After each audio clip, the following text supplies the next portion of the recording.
Hey everybody, welcome back to the Quest for the Bestest. I'm Timo here, joined by Tucker, Tanner, and Abram. Today we are talking about the 1980 Best Picture, or the 1981 Best Picture winner from 1980, Ordinary People, directed by Robert Redford, starring Donald Sutherland, Mary Tyler Moore, Judd Hirsch, and Timothy Hutton, among others. Emmett Walsh is in this too, I noticed. Yep. Um, an interesting movie, so we have watched a lot of movies from the 70s and 80s, but Yeah. not last week. Mm. Last week, to recap what happened, Ooh. we watched Gentleman's Agreement from 1947, directed by Elia Kazan. And that movie we decided was great. We decided it's a really great movie, and you should watch it. In fact, we ranked it at number 3 on our list, moving down the previous number 3rd position of the Hurt Locker down to number 4. So as it stands right now, it's Godfather, Parasite, and then Gentleman's Agreement. So this week, we've got to figure out where Ordinary People, Robert Redford's movie, lines up. Where does it go? What do you think? You guys know that little dance that Trump does? It's a great fucking dance. It's my He favorite uses thing about his Donald Trump. knees too, but we can't really do it. And then Because he this like is ends it with like a little bit of a pow. Pow, This pow, has a pow. lot to do with the movie. Tucker, what do you think about this Yes. movie? Give me your Um, thoughts. Spew them right now. boys, got my notes, got my fucking notes. I did not expect a lot going into this. I had talked to my dad about the fact that we were watching it, and he said that he personally had really enjoyed it when he saw it. I think probably in the theaters. He's an old fart. He watched a lot of movies, but that it's a pretty emotionally impactful film. And I think that's kind of where this film really goes its strongest. But I don't necessarily know if that means that it connects to me in any large way. I think that this is an interesting film because it is a film that wants to be incredibly emotional and have that emotional core and have a sense of despair about of this clinging on to something that's fading. And those are emotions that I feel are very visceral. And so while on one level, watching the film, I understood what it was trying to do, I didn't feel a visceral reaction watching Ordinary People. So that's kind of the dichotomy I'm coming into the review with. Yeah, and I think that's kind of what I was getting at as well. Like clearly it's going for something. I just didn't know if it hit personally for me.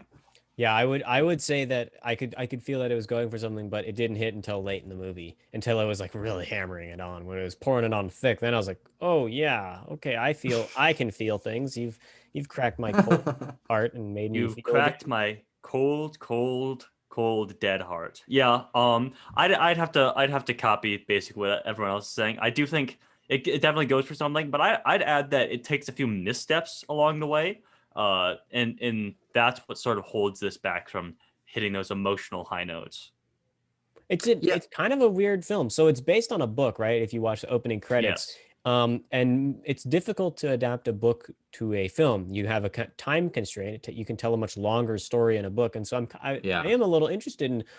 The story is kind of long and meandering, but there's not really that many characters that really show up again and again and are central to it. And but there's a lot of plot points, and so what happened in the book, maybe did it fill in some of those areas where I feel like it's a little like I don't know. I think the it being adapted is an interesting place to start looking at the movie. Yeah, I think that two of the film's weakest aspects that I think if these had been fleshed out a little more, like they probably were in the book, like you make a very good point there, is God, what's the kid's name again? Conrad. Conrad, yeah, Conrad Jarrett. His connection with his friends, I don't think was fleshed out enough. And when that started to try to get hit emotional points in the end, I was like, oh well, we'd only seen Oh, them like twice, and they were a little bit like surface level. So I felt that like that wasn't fleshed out enough. And I think that unfortunately one of the three main characters, Beth, the mom, I don't think got the development that she. I feel like if she had been given a little more humanity, and it would have it contributed to a better overall balance of the movie, because from the perspective of the viewer, you're meant to not really like the mom, and she didn't really get that much of a redeeming moment. There wasn't really anything explaining too much of why that she was the way that she was, and unfortunately I feel like that sort of skewed it towards Conrad, obviously him being more of the main character. But if they had sort of balanced it and you didn't know whose side to take, I feel like it would have made a much more compelling narrative. You talk about knowing why people are the way they are, and that's like the whole point of the movie, is like trying to figure out why Conrad is the way he is in this moment.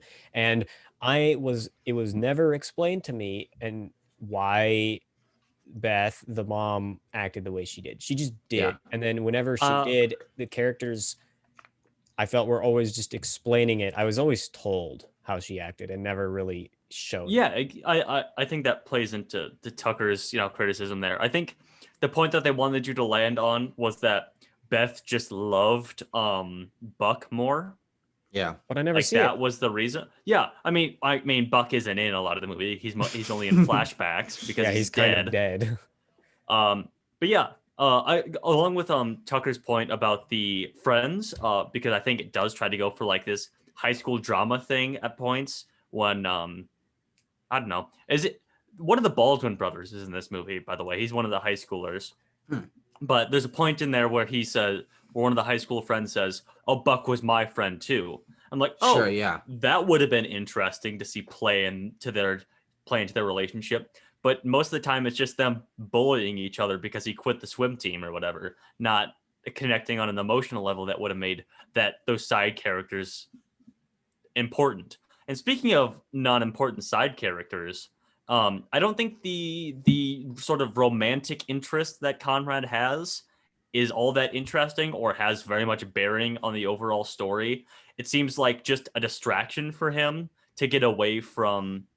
It seems like a distraction to when he's not at the doctor. Dr. Burgers. Yeah. Dr. Burgers, which Tucker and I were watching the film together, which are the strongest scenes of the film, in our opinion. But yeah, we can go to Abram for your general thoughts. I want to return to Timo's point about adaptation, because I think that informs a lot of what you guys were saying. I'm sorry, the audience is never going to see this, but fucking Tucker just changed his Zoom tag. It's very distracting and very funny. What? What the fuck are you talking about? I didn't do anything. Oh, Timo did it. Oh. But the point I was trying to raise before I got distracted was that I think the fact that you can't read the mother is part of what makes the film interesting and what is at the core of the tension of the narrative. But to speak to the idea of adaptation, film is more visual. You can't get as introspective with a film as you can just by nature of how a book is written. Yeah. So I can see how this sort of juxtaposition of being in Conrad's head and not being in the mother's head comes across in a way that I think would provide more dramatic tension on the page than it does on the screen, because the film is a lot of people talking, which is, believe it or not, what happens in a film. Yeah. But the exposition, I don't think, can carry the weight that the sort of introspection that the book could carry. Yeah. I think it's an interesting case of adapting something that probably read better as thoughts in a character's head and the way that those are expressed, opposed to a book that Redford read and thought to himself, there's a sort of visual component here that I want to realize. I don't think that really helps this story being told. Yeah. I mean, it certainly isn't very strong in the visuals at category. I mean, it is kind of boring in terms of how it's shot. Yeah. I think the production design is. I mean, it is interesting about enough. ordinary people. It's about, and I mean, they live in a very beautiful, very big Midwestern suburban house, and it's, okay, cool. They're rich, they're very rich, I can tell. And they, will work in Chicago, but there's just like very little interest from the film in areas except for like the core of the plot and how the characters talk to each other. I'm not interested in how it's shot. I'm not interested in how it sounds, as opposed to some, other films that we've talked about. Yeah. I would like to quickly interject and list, as I'm known to do, the awards that it was nominated and won. It won Best Picture, adapted screenplay. So clearly there was a lot of people who had read the source material or were familiar with it and saw the adaptation, thought, hey, that really does it justice. Best Director for Robert Redford, and supporting actor for Timothy Hutton, which is interesting because in my mind, he's the main character. And I know Donald Sutherland is top billing, but I feel like he kind of take a backseat, whatever. But it was also nominated for Best Actress with Mary Tyler Moore, and supporting actor for Judd Hirsch. And I'm more surprised that Judd Hirsch did not win supporting actor. Yeah, Judd should we talk about Judd Hirsch a little bit? The therapy scenes, the psychiatrist scenes. He's Like I good. said, He's I great in think those I scenes. think those are the best scenes in the movie. Wholeheartedly Obviously, agree. yeah. I obviously those are like, because they're the best scenes, it's like the candy of the movie. You know, it's fun to see Judd Hirsch or Dr. Berger and Conrad interact. And obviously you can't get that all the time just because how narratives are balanced. But just by nature of them being so much more memorable than the other characters interacting, the rest of the film sort of just does feel like homework in comparison. Donald Sutherland, not a mind-blowing performance in this. I thought kind of some of his line delivery, some of his reactions to things were just really flat. I don't mind the guy in general. I'm used to seeing him significantly older. Can I say, seeing Donald Sutherland with not white hair is very off-putting, just gotta say.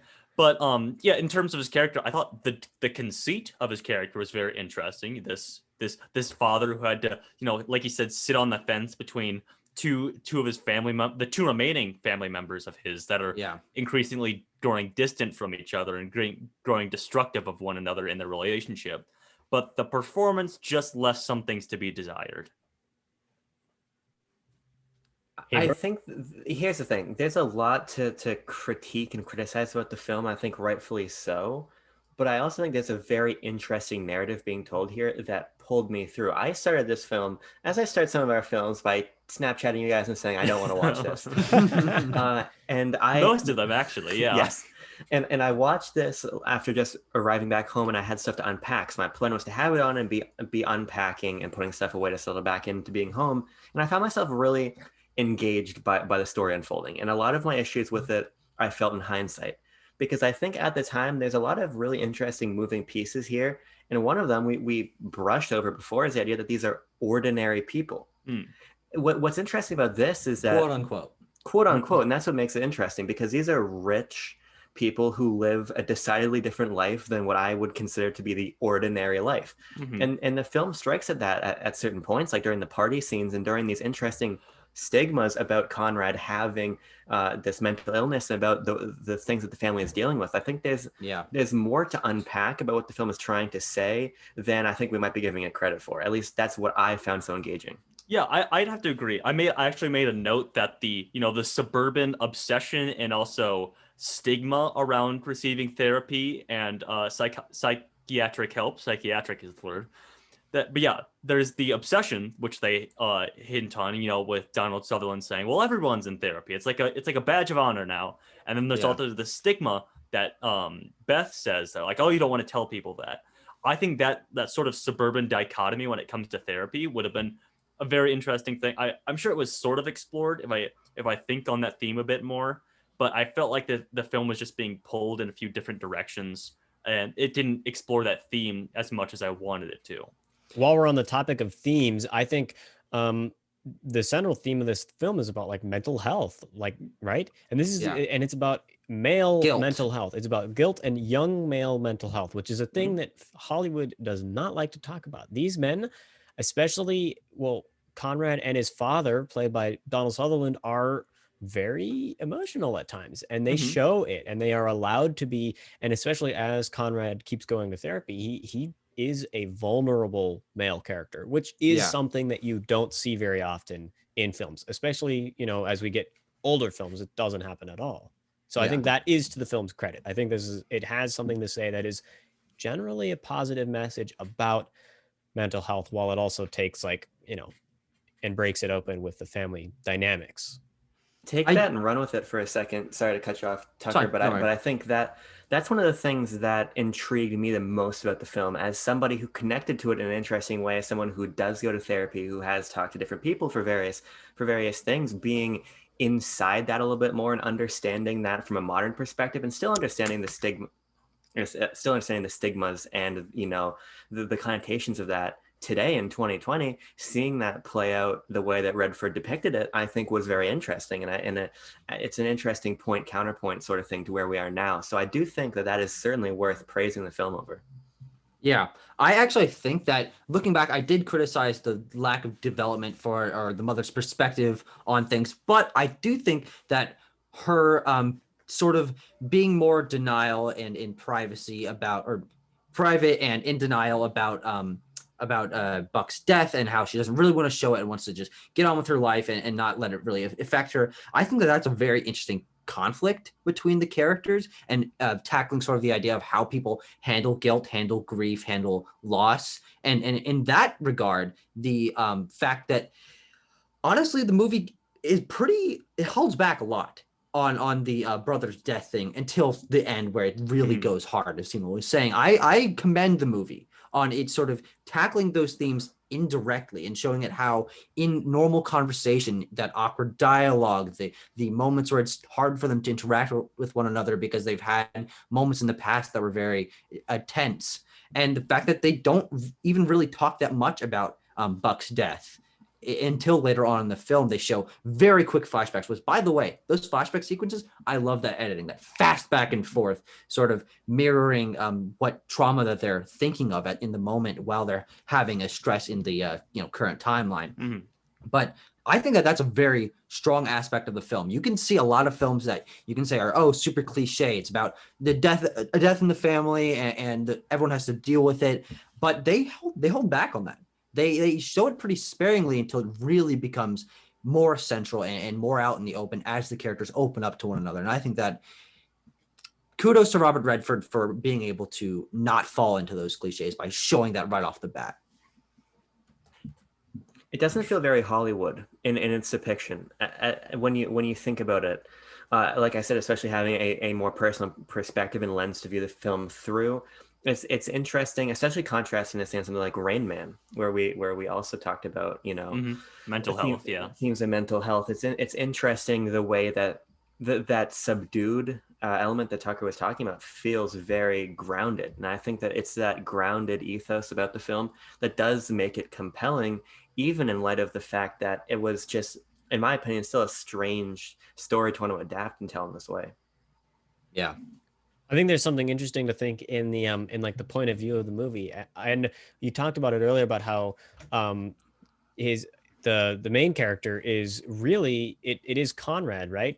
And even though maybe he's not billed as the main character, and the film I think is told from his perspective, and that could hint at why maybe we don't get so much development from the mother, because we are viewing her through the way Conrad views her, and he sees it in maybe a different light than it is factually. Like there's been a time in many teenagers' life where they are continually embarrassed and upset with their parents, and I kind of connected that a little bit, and then I was like, oh, I can see how the film is maybe telling it from a perspective. It's not really letting you know that it is. You have to intuit it, but it is from someone's point of view instead of this objective pulled back lens on the whole family. Honestly, that's a very good point. You've kind of made me reevaluate my perspective on the mom's development and stuff. And I honestly think it's a little bit weird that they put Timothy Hutton as the supporting actor. Well, just to sort of, I mean, I want to counter that a little bit, that they don't have the pulled out perspective. They do go to Donald Sutherland. I'm forgetting his character's names right now.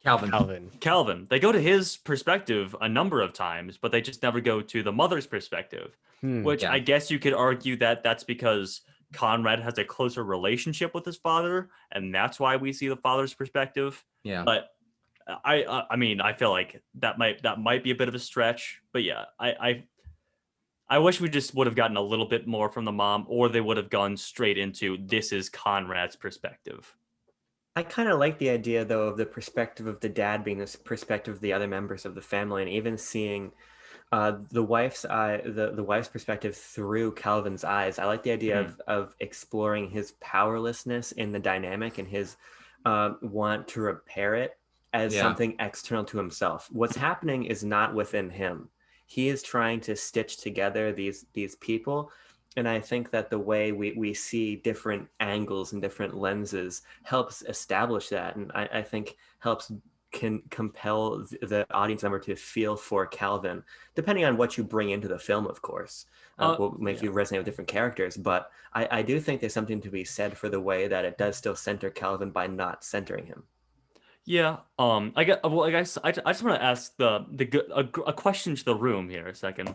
Would you say that Beth is the antagonist of this movie?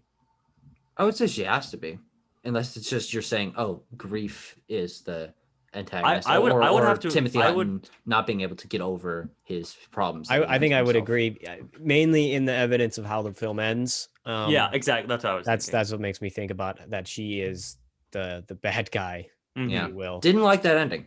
Put that out there. Very unsatisfying. Yeah, I mean, I felt like in terms of if we want to get into like how the characters' interactions develop and like so Conrad sort of has this cheesy, I might add, moment where he slips out a Freudian slip, if you might, that says how am I ever going to forgive her instead of how is she ever going to forgive me. Yeah. I thought that was cheesy, but then it doesn't really go into how Conrad is going to forgive his mother because his mother leaves. Yeah, he has a profound moment. He gets up and he stares out the window for a Yeah, second, and he's like, which I "Whoa!" like, which again I didn't like. I thought that was a little too on the nose. But yeah, Uh, I think it would have been.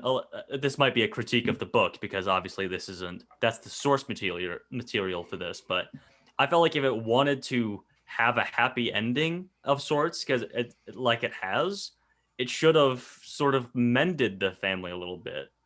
Just in my opinion. I don't necessarily agree that the mom was the antagonist, and I'm not sure I'd really place one. I think that another thing that's interesting about the film is the way that everybody is in the barrel for some reason, and you can read the film in a lot of different ways that puts blame on different people.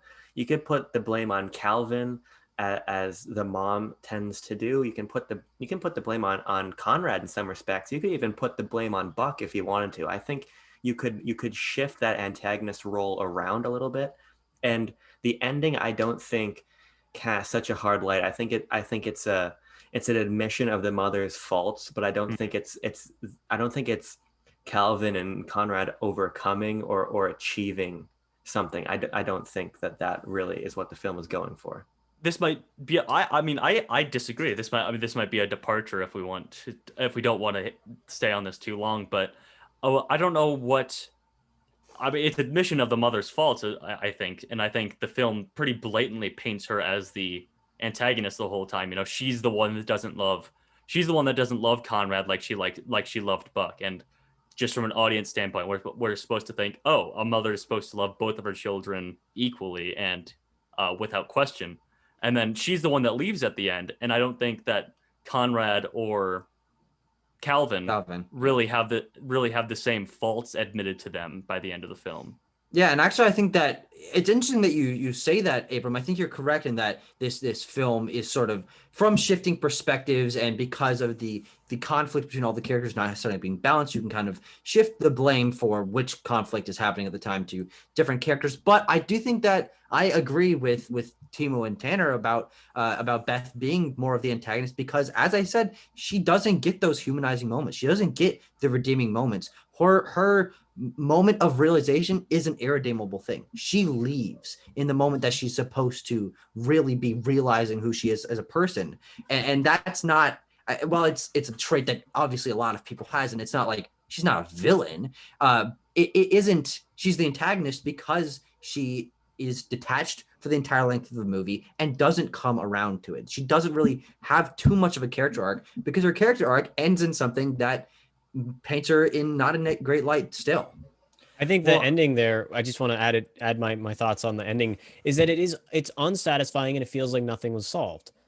It's just, to me, it's like, I'm like, these characters, oh, maybe immediately, Conrad's going to feel better, but like, he's still going to have the issue that he feels like his mother, which is someone that you can't just remove from your life, doesn't love him. And you like these guilt and stuff like, oh, her leaving because the father confronted her about her not being able to show love in the way that other people can receive it. It felt like nothing. It didn't feel like a very good conclusion to me. I think the conclusion of the film is that the family's at an impasse, and the reason I don't view Beth as a hard villain is that Christmas tree sequence where they're putting up the tree, and stuff comes out about Beth that she didn't visit Conrad, sure, but there's this attempt for clearly that Beth feels like she has been wronged to an extent, that Calvin is becoming this Stonewall where he is placating Conrad in a way that's pushing her out. I think part of what's interesting about the film is the way that it, for as many times it will try to draw that distinction that Beth is the villain, and I did feel that way for a little while. I think when you look at some of the individual scenes, you see this other side of the dynamic where the mother is not being given the play she needs, and she's not being given the route back in. And I think the success of the ending for me is the fact that the film ends kind of where it began. The family didn't heal in a lot of respects. Yeah. And it's an interesting portrait of that situation. It's not necessarily a satisfying conclusion of anyone's arc. Okay. Yeah. I mean, I don't want to keep harping on like the disagreement we have about this single point, but I just want to say I think Beth is given a route back in because she, Calvin asked her, I think we should go to see Dr. Berger as a family and work this out, and she's like, no, we don't need to do that. But that might be again the larger stigma that she personally has attached to therapy in her suburban lifestyle. Again, I wish they would have tackled that theme more, because the whole theme is set in like this suburban area, and some of my I really appreciate films that sort of tackle that like suburban rage, sort of like suburban complacency theme, like American Beauty, and I felt like I would have just enjoyed this film a lot more. Get there soon. Yeah, we'll get there soon. I feel like I would have enjoyed this film a lot more had that theme been explored. Sure. Well, this has been very interesting discussion, but I'm afraid we must call it a wrap and move on to the next section, wherein we have to decide where it lands. So we've devised yet another method of figuring out where it lands. Hopefully our permanent method. Hopefully our permanent. We'll see how it works. I have it here written down on a piece of paper, which I've folded neatly, not very much, into a little square, and I've written on it a number, and the other three guys are going to do the same, and we will hold it up and figure out where we rank this film. Are you guys ready? I am. Yes. Okay, Ready? well, on 3, 2, 1. All right. So it looks like we're starting at number 8. I guess 8. if we do a hand raise, that doesn't actually move us anywhere. Shit. No, it's a tie. Okay. Well, no, honestly, Abram, you being the higher one, I mean, you've shared your points almost completely, but I think if you want to do one final quick point, is we can maybe shift it one higher. Sure. But I think that would we go with 7 at this point if we don't move anywhere, or would we just go with 8 because half of us agree on one place? I don't know. Abram, share your thing and we'll think about it. The reason that I put this film at number 6 is because I think it's still an engrossing story, and the fact that we were able to have the conversation we had with the different perspectives, I think speaks to the way that the film paints a contradictory and interesting picture of this lifestyle. I think that there's a lot to unpack about it, and the fact that it doesn't, in my opinion, cast such a strong lens in any particular direction makes it a muddy and curious picture of suburban life during this time.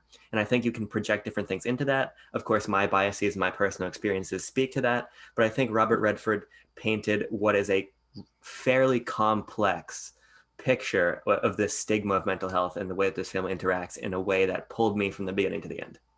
I will say that when I finished watching, I put it at 8.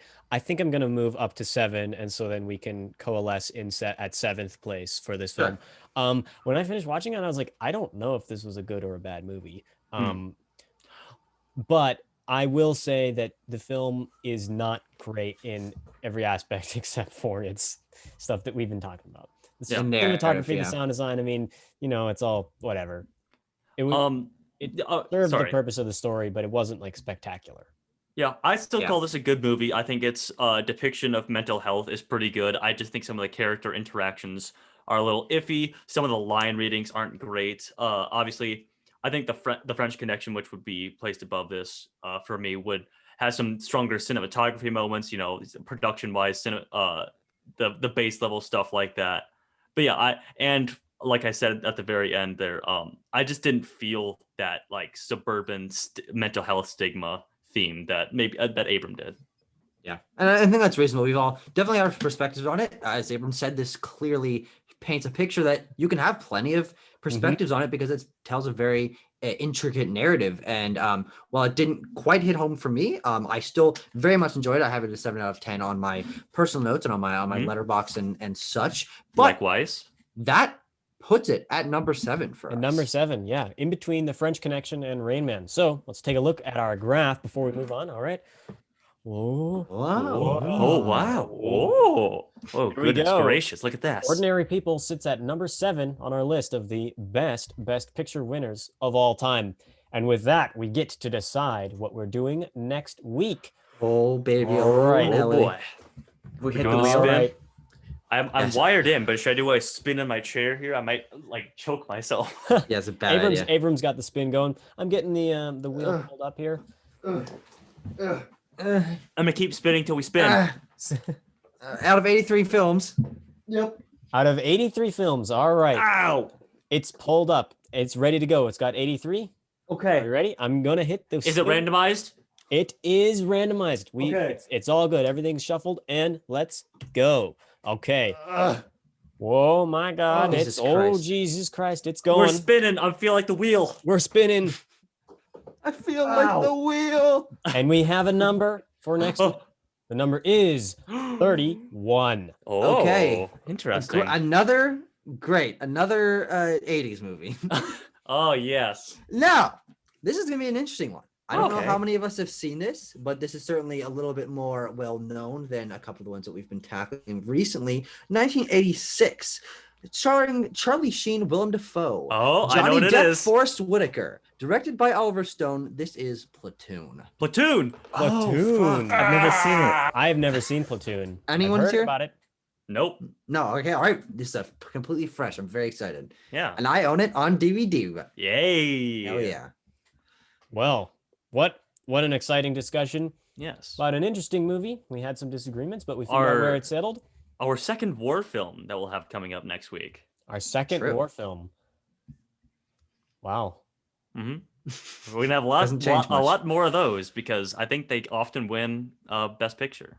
They do, Mhm. but it is a different war, isn't it? What war is Mhm. it?